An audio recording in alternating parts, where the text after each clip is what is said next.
Hello, and welcome to the program Moving Forward, a production of the Bain Grants Town Advancement Association.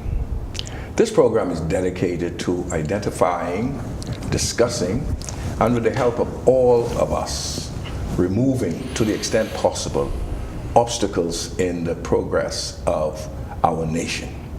And we are delighted to be with you this evening. Again, welcome. This is the day following our Independence Day celebrations. 44 years of independence in this nation, and we are delighted to be here. As you can see, I'm still wearing my colors, and we just wish to wish everybody watching a belated happy Independence Day. On the program this evening, we hope to look at the Bahamas, with the independence of the Bahamas as the focal point. We're going to look at the past, the present, and the future, offering comments as we go along. We are delighted to have two individuals who are perennial guests on this program, to the extent that they could be considered co-hosts. We have to my right, Celi Moss, and in the center, Fred Munnings. Two young men who are not shy to express themselves and who have lived long enough to have a rather comprehensive view of the Bahamas. You know, sometimes, depending on how old you are, what your experiences have been, you may have a disjointed view, a slanted view, or a short view. Not so these two gentlemen. And so we're going to have a wonderful discussion this evening. It's going to be lighthearted because we're not here ready to moan and groan. We're here to look as objectively as possible on where we've come from, where we are, and where we are going. And so we welcome you once again. Welcome, gentlemen. Thank you for having me, Rev. Good to have you all on the program again. Always and I see pleasure. Freddie is wearing his colors also. You told me the gist of the show and the theme, I thought it would be appropriate to wear my Bahamian flag colors. Absolutely. But I know, proud of it. I know you gentlemen, even if you're not wearing the colors, yes. If you cut you'll bleed aquamarine, gold, and black. A little bit of red. Well, maybe a little bit, because I guess you have to have a little bit of red to be able to be alive. But it is good to have you here, and this is a very important topic. Very important, because, you know, our independence anniversary comes and goes, and sometimes we don't pause long enough to reflect and to look at where we are and to project that forward. And it's very important that we do that with persons like yourselves. Now, as we said, we're going to look at the past 44 years, where we have come from. Now, in the life of a nation, of a people, 44 years is just a moment in time. It's relatively short. Yeah. And so when you view it from that perspective, you can understand some of the growing pains that we are having, some of the shortcomings we have experienced. When you look at countries have been around for hundreds, and a couple of cases, thousands of years. Mm-hmm. However, 44 years is still long enough for us to begin to identify the path that we want to trod, where we want to go. So give us your focus. I mean, over the past 44 years, we've done well. We've done well in that we have established a number of wonderful institutions. We've got strong political institutions. You know, we have changes in governments without any real upheaval. That's what I'm talking, institution. Then we have a strong economic institution. We have a strong religious institution and foundation. We have a strong sporting and athletic foundation. So we've done a lot of wonderful things. There are some negatives also, but we want to look at the positives and the negatives. Let's start with you, Celi. Well, I'd like to defer that question to my senior, because, you know, We go on past, so he's been here before me in the past, so Oh, yeah, he's been there longer than me. I understand. So but hold it, Freddie. You know, We are so picking he up. always use that. No, we are picking up where we left off the last He time. always uses that, and he plays on my Seniority. seniority, and I have no difficulty with it. All right. But you know, as the good book says, the child will lead us. Yes, of course. And so we always are interested in how they are thinking. But seriously, see, you know, I always try to look at these things from a historical perspective. And I don't want to go too deep into that, but just to put it in perspective. 1492, the so-called discovery of the New World. The Bahamas was prominently placed geographically in a location designed by God that's brought the two worlds together, so to speak, if we look at it from a very basic perspective. The new world meets the old world, so to speak, as they told us. We know that this is not historically correct because the Africans were here many, many years prior to that. But the point that I'm making is the Bahamas was integral in that encounter, however you perceive it. If you move quickly from there, 400 or 500 years of that, 1729, the first organized democracy in this part of the world, over 200 plus years, right here in this country. And then you move further to that, the struggle of the Bahamian to come into his own identity, if you will, in 1967, majority rule, and I am very pleased to say that it was under the leadership of Dr. C.B. Morse that the country became aware of that, the significance of 67, Celi. I remember vividly many who now celebrate that holiday, and it is a holiday now, recognized, and we'll talk about that, but afraid to even mention it. And C.B. Morse had the gumption, as he does on many occasions, to hold a service in Bain Town, if I remember correctly. And we said it was important to recognize this not as a political, but as a historical and a socially important, psychologically important date in the calendar of the Bahamas for us to recognize it. And I'm proud to say that today, January 10th, is a national holiday. So that's significant. Then now we move to 1973, Independence Celebration, another significant date. But there was a lot that happened between 67 and 73. CB mentioned the institutionalization of a number of the police force, the defense force. Well, the police force was always here, but the defense force, and as we move forward, and even post 73, the central bank and NIB. These are significant institutions. It was that decade, those first 2 decades, CB, in my mind, from 67 to 73, and then 83.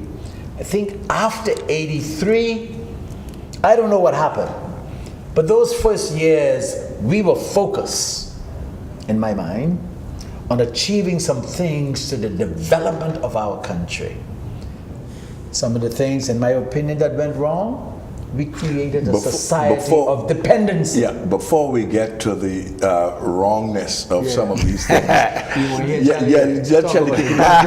Because you are absolutely right. I mean, you got off on a strong wicket, and we're going to discuss some of these things. Well, part of the reason I wanted Freddie to go first was because, you know, me, myself, haven't become conscious post-independence. You know, a lot of the stuff that happened before then, not to say that they're not significant, you know, for me, I don't even want to say it's not important, right? But it's about right here, right now. Because, you know, as a young person, we've heard all those stories before, and a lot of them are very important because we need to know upon, you know, whose shoulders we stand upon. But, you know, looking at a global context of countries where they are, where they ought to be, you know, it's interesting. You know, and again, that's why I asked, you to go first, because a lot of those things, they're very important. But what's the yield from those things? For me, I always look at things and say, yeah, you could do A, B, and C, but what's the result of that? What's the result of that? Well, In context of where we are now. Freddie gave us a wonderful point upon which to pivot. Freddie said, for the first 2 decades, we were committed to country. I think so. And he does not know exactly what went wrong after that. I'd just like to say, Well, Freddie, that was a rhetorical. yeah, and I want to keep it. I want to keep it rhetorical. I believe I have some idea. I want to keep it rhetorical. Yeah. The first 2 decades, and most of us who've been around will agree with this, we were committed to country. Yes. But it seems No that question. thereafter we became committed to self. Well, You see, committed to self. that's a part of it. See, If you investigate it, up to the late 80s, it was almost country first for most of us. But somewhere in there, we became committed to self, our own self-aggrandizement. Our focus changed. Yes. The focus our of the own development of the nation self-aggrandizement, changed. Our own wealth, our own importance, our own prestige. If you go back in the day, very few of those who really were in the forefront were interested overly in themselves and their own wealth and their own influence. They were committed to country. But around the mid-80s, you check the See, record. let's analyze it. Post 67, and this was around the time when I was just finishing high school. One of the most important things for any young Bahamian, particularly black Bahamian, was to get a higher education. I was the first in my immediate family to go to university.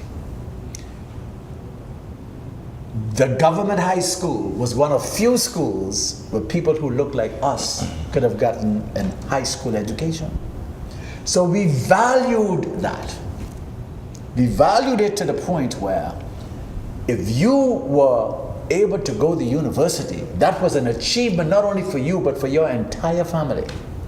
Now, why did I bring that point up? Because we did a thing, and the then government made high school education free for those who wish to go to high school. That was a good thing, but in many instances, Celi, it lost its value in that if you are given something free for the most part, you don't really appreciate it. You see? And so those of us who had the opportunity to become educated on a higher level, some went to school and never even came back. Even though they were made possible to go to university, they didn't come back to help to develop our nation. Many still don't feel the need to come back. And that's fine for whatever their reasons. But I think it is important that once you realize that the Bahamas can only grow if Bahamians grow it by our hands. We kept the old model of foreign direct investors, looking to outside, looking to foreigners to validate us in many instances. True, but I think it's more fundamental than that, Freddie. I have a theory on that when you're done. No, well, why don't you go ahead? Well, and it was coming back to the point you made. Somewhere along the way, we went astray. And my question is always, why? Yeah. Yes. You know, And we Good. have and to somebody analyze posted why. on Facebook today, Yes. say, are we an independent country? Yes. Are we an independent country? And it caused me to go in the Constitution, okay? Right. And I determined that, we may have become a sovereign state, Yes. but we're not an independent country. You understand? So all of those people who got smart and educated and wise, when they went off and they learned, the first thing that hit them is, you know what? We're not independent. So when you say, come back and build a country, but how can I be building a country if the Queen is the head of state for heirs and successors? Yes, and that is the point. Yeah. But then it is you who understand why that is not right. Uh-huh. You need to come and change that. Yes, but why didn't the people before? No. Hold on. See, first we started the past. Well, go ahead. What's wrong with the past? Why didn't the people who were smart, who went to the government highs and all that, you knew what time it was? Why didn't you tell us that? If And why you have we look- been perpetuating that fraud? Because when I look at independence and I say, look at all them people out there jumping up and down, the Queen and back home say, look at all them, they pledging their allegiance to me and my successors, but yet they say they're independent. The record would show that 25 years ago, a group of us took a very strong stand against the very same thing you're talking about. It was called the National Heroes Committee. Read the record. See, you got to understand your history if you're going to be able to move forward. And I heard you say something earlier that I totally disagree with, because you say you want to look at the present. You cannot understand the present until you know the history to how you got to the present. But I know the history, and I know the results I don't of know the what history. you do, And I'm saying when I read the Constitution and I read it and I read it and I read it, and it tells me that the powers vested in the Queen, Her Majesty. But then change it. Yes, but the way you change it, how do we change it? First, you have to let the people know. Absolutely. And I'm saying the people who were the previous leaders before, if our kids today don't know the Constitution, because you know why? The first when they open the Constitution and start reading that, they're going to say, how could mommy and daddy tell us we're independent if it says, what it says? Gentlemen, we have a long way So to it's a go. fraud. We have a long way to go and a short time to get there. And I just want to focus you a little bit on the independence. Listen to this. No country is independent, not in this world, not truly completely independent. We're all dependent in some way or another. But I was about to make the point earlier that where we slipped, we did not inculcate in the minds of our people a love for the Bahamas. And this started, unfortunately, I believe, when our leaders selected the date for our independence. And I say that because back in my day, the 24th of May was the most important day in the calendar of the colony. It was Empire Day, when all children were taken to Fort Charlotte, where we sang the praise of it, where we further were indoctrinated. Okay. We still know the songs. Freddie and me, maybe you don't know the song, but we still rule Britannia, Britannia rules the wave. God save. Will a Britain be slave? God save our And you need to gracious check Queen. out the lyrics of that song. But of course, see, and listen, all of us grew up. They put a little miniature Union Jack in your hand, That's the indoctrination. and we grew up loving Britain. See, why I disagree about the independent side, if you watch the Jews, particularly in the Old Testament account of their slavery in Egypt, they were not even close to being free, but they still retained their identity, retained their love for country, love, even the country didn't exist. Love for country, love for their culture. You see, you have to teach and teach And not only that, teach. love for self. Yeah, but we didn't teach that. But Rev, we can teach, because when you go to the Constitution, chapter 6, executive, it says, the executive authority of the Bahamas is vested in Her Majesty. Yes, but wait a minute. You can teach them no, that? No, Charlie, we coming to that. No, I'll tell you why we coming to that. And why you who understand We're going to a the break. significance of that, We're going to a need break. to change or help to change No, that. we coming to Don't that. just sit No, back we and coming to talk that in about the final what the forefathers segment. would have done. No, what I'm You trying are to here in show. the present to change it. What I'm trying to show is that even though we were not free back then, we still love Britain. You see, you can't get away from and that. many still do now. You today. can't get away from that. And So they will what fight I'm you saying, on that and issue. the But you Queen- have to, because everything is No, belonged to Her Majesty. it's not because of that. Because most of us don't even know that. What it was, we were indoctrinated. There you go. Of course. We're going to come right back after this. And we quick don't break. even teach that in the schools. Yeah, but you were. Can save us now. Only love